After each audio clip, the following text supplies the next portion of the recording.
Hello guys, welcome back. So today we will be discussing continuity and differentiability chapter 5 in that exercise 5.4 class 12 mathematics CBSE NCERT solutions. So in this, the first question is differentiate y is equal to cos x divided by log x where x is greater than 0. That means x is a positive number. It is not a negative number greater than 0. So the answer here, since it is division, we are using quotient rule. By using quotient rule. So before that, we will familiarize what is quotient rule. Okay, so what is quotient rule? D by dx of u by v. Any function in this form u by v is equal to u by v whole dash. Whole dash is nothing but d by dx. Can be written as, this is a formula, u dash v minus uv dash divided by v square. Formally, we can write it like u dash is nothing but d by dx of u into v minus u into v dash is nothing but d by dx of v divided by v square. Okay, so since it is in the form of u by v, here u is what? What is there in the numerator? Cos x.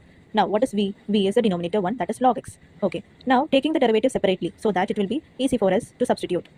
So, since u is equal to cos x, what is the derivative of cos x? Du by dx is equal to cos x is minus sin x. Okay, now v is nothing but log x. So, taking the derivative of v, dv by dx is equal to the logarithmic function log x. The derivative of log x is nothing but 1 by x.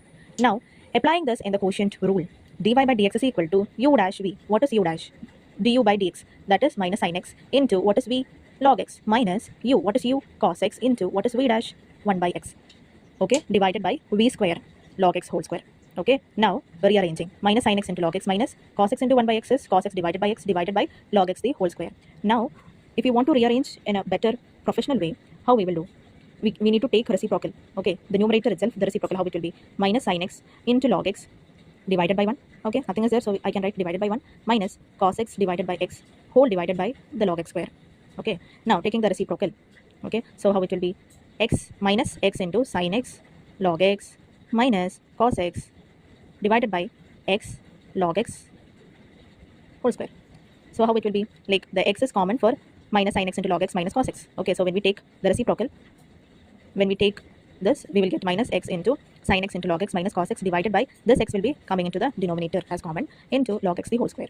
Okay, so this is the answer for this question. Okay, so here keep in mind what is quotient rule, apply the quotient rule, take the derivative and find the answer. So this is the final answer. Thank you.